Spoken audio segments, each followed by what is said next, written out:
الحمد لله رب العالمين والصلاة والسلام على أشرف الأنبياء وإمام المرسلين نبينا محمد وعلى آله وصحبه ومن سن بسنته إلى يوم الدين. أما بعد، أعوذ بالله السميع العليم من الشيطان الرجيم من حمزه ونفخه ونفثه. فلولا نفر من كل فرقة منهم طائفة ليتفقهوا في الدين ولينذروا قومهم إذا رجعوا إليهم لعلهم يحذرون. معزز صدر جلسہ، مہمانان اعظام، علماء کرام، حاضرین مجلس، خواتین ملت، مجھے مدارس اسلامیہ کی اہمیت اور ضرورت خصوصاً دور حاضر میں اس حوالے سے کچھ باتیں آپ کے سامنے رکھنی ہیں. عموماً جب کوئی ادارہ قائم کیا جاتا ہے تو اس ادارے کے قائم کرنے کے کچھ مقاصد ہوتے ہیں، کچھ اغراض ہوتے ہیں، کچھ اہداف ہوتے ہیں جن کو مکمل کرنے کے لیے اداروں کو قائم کیا جاتا ہے. دور حاضر میں اگر آپ امت مسلمہ کا جائزہ لیں گے تو آپ کو پتہ چلے گا کہ ہر گزرتے دن کے ساتھ جتنے فتنے زیادہ ہو رہے ہیں، بڑھ رہے ہیں، اور جتنی تیزی کے ساتھ پھیل بھی رہے ہیں اور لوگ ان سے متاثر بھی ہوتے ہیں، اتنی تیزی کے ساتھ پھیلنے والے فتنوں کا مقابلہ کرنے کے لیے مسلمانوں کی ویسی کوشش نہیں ہے جیسے ہونی چاہیے. آج آپ دیکھ لیں کہ سب سے بڑا فتنہ الحاد کا، بے دینی کا، اور اس ملک میں مسلمانوں کے مرتد ہو کر کفر کو اختیار کرنے کا، اور خصوصاً خواتین میں کہ کئی لڑکیاں عصری تعلیم حاصل کرتی ہیں اور اوروں سے تعلق بنا کر اسلام کو ترک کر دیتی ہیں. یہ فتنہ بہت زیادہ تیزی کے ساتھ اس ملک میں پھیل رہا ہے. تو ان حالات میں مدارس اسلامیہ وہ واحد ذریعہ ہے جہاں سے انسان کے ایمان کی اور اس کے اسلام کی حفاظت ہو سکتی ہے.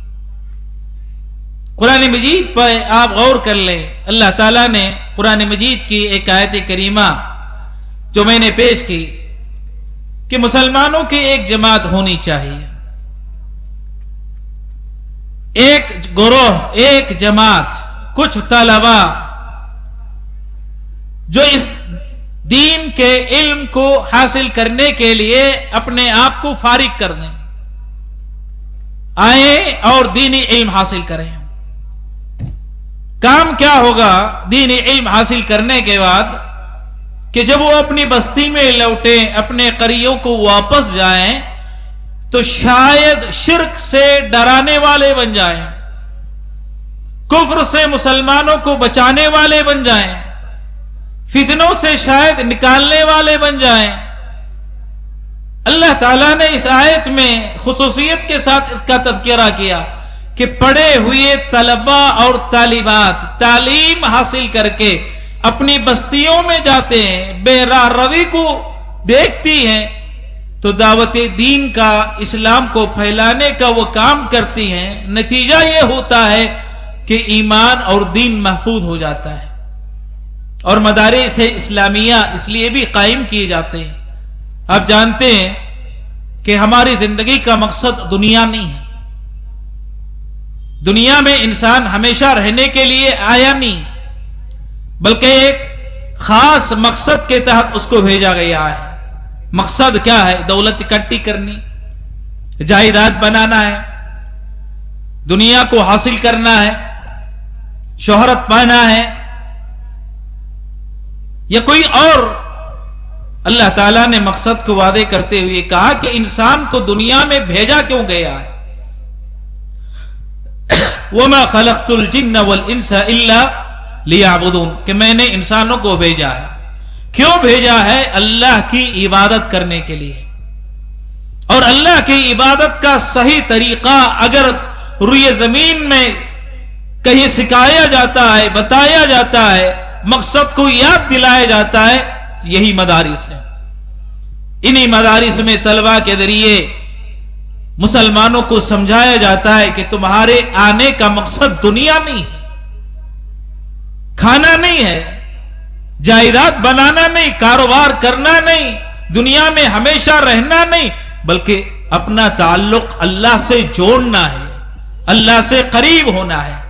صحیح بخاری کی ایک روایت ہے، مالک بن حویرث رضی اللہ عنہ اس حدیث کے راوی ہے. وہ فرماتے ہیں کہ ہم کچھ نوجوان تھے، مدینے سے دور رہتے تھے، تو ہم مدینہ آئے پیارے رسول صلی اللہ علیہ وسلم کے پاس. کیوں؟ دین سیکھنے کے لیے، عبادت کا طریقہ معلوم کرنے کے لیے کہ عبادت اللہ کی کیسے کی جاتی ہے، نماز کیسے پڑھی جاتی ہے، زکوٰۃ کیسے ادا کی جاتی ہے، حج کا طریقہ کیا ہے، یہ سیکھنے کے لیے کچھ نوجوان آئے دور سے. کہاں؟ مدینہ، نبی علیہ السلام کی خدمت میں. اور نوجوانوں کی عمریں یکساں تھی، ہم عمر تھے. اور آپ دیکھتے ہیں کہ مدارس میں جو طلبہ دین سیکھنے کے لیے آتے ہیں وہ ہم عمر ہوتے ہیں. اور مدینے میں آنے کے بعد قیام کیا. کتنے دن؟ کہا 20 دن تک پیارے رسول صلی اللہ علیہ وسلم کے ساتھ رکے رہے. 20 دن تک. ایک دن میں ایک تقریر سے، ایک جلسے سے اگر کوئی یہ سمجھتا ہے کہ میں دین سیکھ لوں گا، عبادت کا طریقہ معلوم کر لوں گا، ناممکن ہے. بلکہ انسان کو وقت دینا چاہیے، علماء کے پاس بیٹھنا چاہیے، حاضر ہونا چاہیے اور ان کی صحبت اختیار کرنی چاہیے. کیوں؟ دین سیکھنے کے لیے. اس کے بغیر دین کا سیکھنا ناممکن ہے. نبی علیہ السلام کے پاس آتے ہیں نوجوان اور 20 دنوں تک رکے رہتے ہیں. پیارے رسول صلی اللہ علیہ وسلم سے دین سیکھتے رہے. اس کے بعد 20 دن جب گزر گئے تو نبی علیہ السلام نے محسوس کیا کہ نوجوان ہیں، شادی شدہ لوگ ہیں، اور اپنی بیوی اور اپنے اہل ویال کو چھوڑ کر یہاں حاضر ہوئی. شاید ان کو بیوی کا اور بچوں کی یاد ستا رہی ہے. نبی علیہ السلام بڑے مہربان تھے. کہا کہ شاید تمہیں بیوی بچوں کی یاد ستا رہی ہے. اللہ کے نبی علیہ السلام نے جانے کی اجازت دے دی، لیکن ساتھ میں کچھ وصیتیں کی. کہا پہلی وصیت تو یہ کہ جو دین تم نے مجھ سے سیکھا ہے یہ اوروں کو سکھاؤ، یہ اوروں تک پہنچاؤ. اور نبی علیہ السلام نے فرمایا جس طرح تم نے مجھے نماز پڑھتے ہوئے دیکھا ہے ویسے ہی تم نماز پڑھو، ویسے ہی نماز ادا کرو. کہ یہ مدارس قائم اس لیے کیے جاتے ہیں تاکہ یہاں سے لوگ دین کی تعلیمات حاصل کریں، عبادت کا صحیح طریقہ سیکھیں. اور مدارس اس لیے بھی قائم کیے جاتے ہیں. میرے دوستو، آج ایک غلط فہمی بہت سارے مسلمانوں میں بیٹھی ہوئی ہے. آپ نے دیکھا ہوگا کہ جب بھی کسی ولی کا تذکرہ آتا ہے تو خانقاہ کا ایک تصور، قبر اور مزارات کا ایک تصور انسان کے ذہن میں ابھرتا ہے، اور انسان سوچنے لگتا ہے کہ شاید ولی مزار میں ملتے ہیں، قبروں کے پاس ولایت حاصل ہوتی ہے. شاید یہ تصور آج بہت سارے مسلمانوں میں پایا جاتا ہے. میرے محترم مسلمان دوستو، اللہ کی ولایت حاصل کرنے کا سب سے بہترین طریقہ، سب سے بہترین ذریعہ اسلامی مدارس ہے. یہاں انسان آ کر اللہ کا ولی بن سکتا ہے، اللہ کا قرب حاصل کر سکتا ہے، اللہ سے قریب ہو سکتا ہے. اللہ کا ولی کون ہے؟ اللہ کا ولی کون ہے؟ اللہ تعالیٰ نے قرآن مجید میں اس کا تذکرہ کیا کہ اللہ کا ولی کون ہے؟ دو صفتیں جس کے پاس جمع ہو جائیں، ایک ایمان اور اللہ کا تقوی، اللہ سے ڈرنے والے اور اصحاب ایمان جن کے پاس ایمان ہوتا ہے وہ اللہ کا ولی ہوتا ہے۔ اور اللہ کا ڈر کہاں پیدا ہوتا ہے؟ قرآن مجید میں اللہ تعالیٰ نے فرمایا انما یخشی اللہ من عبادہ العلماء، اللہ سے ڈرنے والے حقیقت میں علماء ہیں۔ مدارس میں اللہ کا ڈر انسان کے اندر پیدا کیا جاتا ہے۔ جتنی زیادہ اللہ کی معرفت انسان میں ہوگی اتنا زیادہ اللہ کا ڈر پیدا ہوگا، اتنا زیادہ اللہ کا تقوی آئے گا، اور ساتھ میں ایمان کی یہاں باتیں سکھائی جاتی ہیں۔ اللہ پر ایمان کیا ہوتا ہے، انبیاء پر ایمان کیا ہوتا ہے، فرشتوں پر ایمان کیسے ہونا چاہیے، آخرت کیا دن پر ایمان کو کیا کس کو کہتے ہیں، یہ ساری چیزیں سکھائی جاتی ہیں، پڑھائی جاتی ہیں، بتائی جاتی ہیں۔ کہاں؟ مدارس میں۔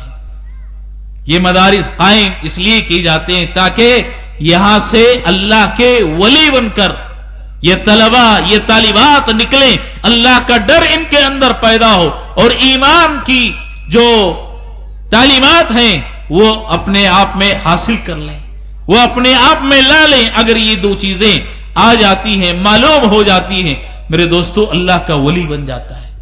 تو مدارس کی تاسیس اللہ سے انسان کو قریب کرنے کے لیے، حصول ولایت کے لیے، اللہ کا ولی بنانے کے لیے انسان کو، ایک عام مسلمان کو یہ مدارس قائم کیے جاتے ہیں۔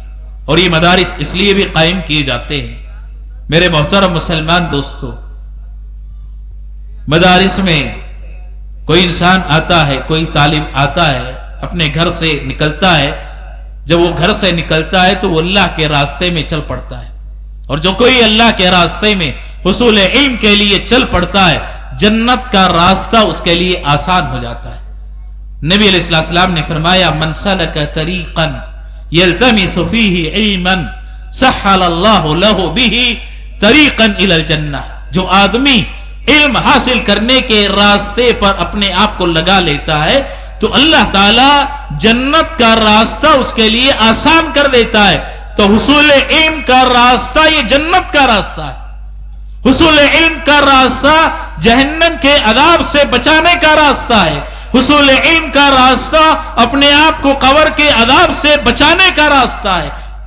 اگر کوئی مسلمان جنت کا راستہ پانا چاہتا ہے، جنت کے راستے پر دنیا میں چلنا چاہتا ہے، تو اس کو چاہیے کہ علم کے راستے کو اختیار کرے۔ جو آدمی اس راستے پر لگ جاتا ہے تو میرے محترم مسلمان دوستو وہ آدمی جنت کا راستہ گویا کہ دنیا میں اختیار کر لیتا ہے، اپنا لیتا ہے۔ اور مدارس اس لیے بھی قائم کیے جاتے ہیں، اس لیے بھی بنائے جاتے ہیں کہ دنیاوی علوم کی یونیورسٹیاں بہت ہیں، لیکن یہ علوم دنیا کی ڈگریاں انسان کو اچھا نہیں بناتی، اس کے نفوس کا تزکیہ نہیں کرتی، اس کو اخلاق نہیں سکھاتی۔ اخلاق، انسان کے نفوس کا تزکیہ اور دیگر ساری چیزیں یہ انسان کو مدارس میں دی جاتی ہیں، مدارس میں یہ چیزیں انسان حاصل کرتا ہے۔ اللہ کے نبی علیہ السلام کے بھیجنے کے مقصد کو واضح کرتے ہوئے اللہ تعالیٰ نے قرآن مجید میں فرمایا کہ اللہ کے نبی علیہ السلام کو بھیجا کیوں گیا تھا؟ ان کے نفوس کا تزکیہ کرنے کے لیے، پاک کرنے کے لیے، اخلاق کی تعلیم دینے کے لیے۔ انسان کے نفوس کا تزکیہ انہی مدارس میں ممکن ہے، اگر مدارس نہ ہو تو انسان کے نفوس کا تزکیہ نہ ہو پائے گا۔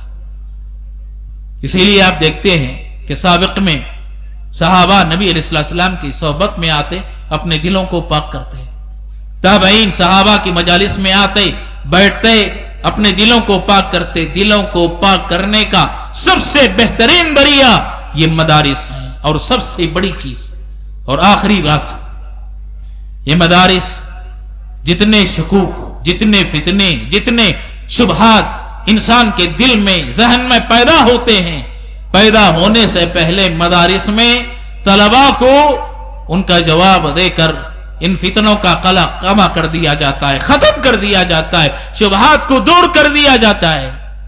بسا اوقات انسان کے دل میں شبہ پیدا ہوتا ہے، نبی علیہ السلام کے صحابہ کے دلوں میں بھی شبہات پیدا ہوتے تھے۔ اللہ کے نبی علیہ السلام کے پاس آتے اور آپ کے مدرسے میں اپنے شبہات دور کیا کرتے تھے. شبہات کو دور کرنے کا سب سے بہترین ذریعہ یہ اسلامی مدارس ہیں. اگر اسلامی مدارس نہ ہوتے تو انسان کے شبہات دور نہ ہونے پاتے. نبی علیہ السلام کے پاس صحابہ آتے ہیں اور کہتے کہ دلوں میں طرح طرح کے خیالات پیدا ہوتے ہیں, طرح طرح کے خیالات آتے ہیں. شیطان آتا ہے بسا اوقات شبہات پیدا کرتا ہے, اور شبہات شیطان کے بڑے خطرناک ہوتے ہیں کہ شیطان آغاز کرتا ہے ہلکی چیز سے. کہتا ہے آسمان زمین کو کس نے پیدا کیا؟ انسان سوچتا ہے اللہ نے پیدا کیا. پہاڑوں کو پیدا کرنے والا, کائنات کو بنانے والا اللہ. تو شیطان خطوات کو استعمال کر کے آخری خطوے تک پہنچتا ہے اور انسان کے دل میں شبہ پیدا کرتا ہے. فمن خلق اللہ, اگر آسمان کو پیدا کرنے والا, زمین کو بنانے والا, پہاڑوں کو پیدا کرنے والا, ان کو نصب کرنے والا اگر اللہ تعالیٰ ہے تو اللہ کو کس نے پیدا کیا؟ یہ شبہ ہے. شیطان انسان کے دل میں یہ چیزیں پیدا کرتا ہے. نبی علیہ السلام نے فرمایا کہ جب اس قسم کا شبہ پیدا ہو جائے, انسان کے دل میں آ جائے, اس کو چاہیے کہ اس شبہ پر, سوچ پر روک لگا لے, آگے نہ سوچے. آگے سوچنا گویا کہ اسلام کو ترک کر کے کفر میں داخل ہونا ہے. بے دینی کو اختیار کرنا. انسان کو اپنی سوچ کی ایک حد ہوتی ہے, اس سے آگے انسان اگر سوچتا ہے تو بسا اوقات دائرہ اسلام سے نکل کر دائرہ کفر میں چلا جاتا ہے. سوچ پر نبی علیہ السلام نے روک لگا دی کہ آگے نہ سوچے, اللہ تعالیٰ کی پناہ طلب کرے شیطان کے اس قسم کے شبہات سے, اور کہے آمنت باللہ, میں اللہ پر ایمان لایا, وہ میرا خالق ہے, وہ میرا معبود ہے, وہ میرا رب ہے, مجھے پیدا کرنے والا, ساری کائنات کو پیدا کرنے والا. میرے محترم مسلمان دوستو, جب کبھی کوئی شبہ انسان کے دل میں پیدا ہوتا ہے تو اس کو ازالہ کرنے کا, اس کو دور کرنے کا سب سے بہترین طریقہ یہ مدارس ہیں. میرے محترم مسلمان دوستو, یہ مدارس انسان کو اپنے رب سے جوڑتے ہیں, اپنے رب سے قریب کرتے ہیں, اور عبادت کا صحیح طریقہ سکھاتے ہیں, انسان کو باعمل بناتے ہیں. اگر مدارس نہ ہوتے تو انسان بے عملی کا شکار ہو جاتا. یہ مدارس ہیں جہاں انسان کوئی حدیث پڑھتا ہے, کوئی آیت کی تلاوت کرتا ہے تو سب سے پہلے اس حدیث پر, اس آیت پر عمل کرنے والے یہ مدارس کے طلبہ اور طالبات ہیں. انسان کو یہاں عمل کی تعلیم دی جاتی ہے. پیارے رسول صلی اللہ علیہ وسلم کے مدرسے کی مثال آپ لے لیں. ام حبیبہ رضی اللہ تعالی عنہا کی وہ حدیث معروف ہے. نبی علیہ السلام نے فرمایا کہ جو آدمی دن اور رات میں 12 رکعت نماز کا اہتمام کرتا ہے, سنتیں پڑھتا ہے, اللہ تعالیٰ جنت میں اس کے لیے گھر تعمیر کرے گا. ام حبیبہ رضی اللہ تعالی عنہا نبی علیہ السلام کے مدرسے سے یہ چیز سیکھتی ہیں, تعلیم حاصل کرتی ہیں. تو ام حبیبہ رضی اللہ تعالی عنہا فرماتی ہیں کہ جب سے میں نے اس چیز کو نبی علیہ السلام کی زبان سے سنا, اس کے بعد 12 رکعت ترک نہیں کی. فجر سے پہلے 2 رکعت, ظہر سے پہلے 4 رکعت, ظہر کے بعد 2 رکعت, مغرب کے بعد 2 رکعت, عشاء کے بعد 2 رکعت, 12 رکعت سنتوں کا کوئی اہتمام کر لے, جنت میں گھر تعمیر ہوگا اس کے لیے. ام حبیبہ فرماتی ہیں کہ میں نے سنا, سیکھ لیا, اس کے بعد اپنی زندگی میں کبھی اس عمل کو ترک نہیں کیا. یہاں عمل کی ترغیب دی جاتی ہے. ایک اور حدیث بیان کروں گا خصوصاً خواتین اسلام کے لیے.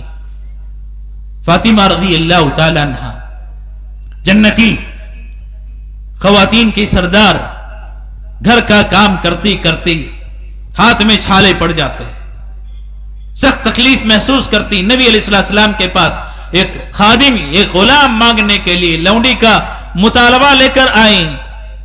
اللہ کے نبی علیہ السلام گھر میں نہیں تھے.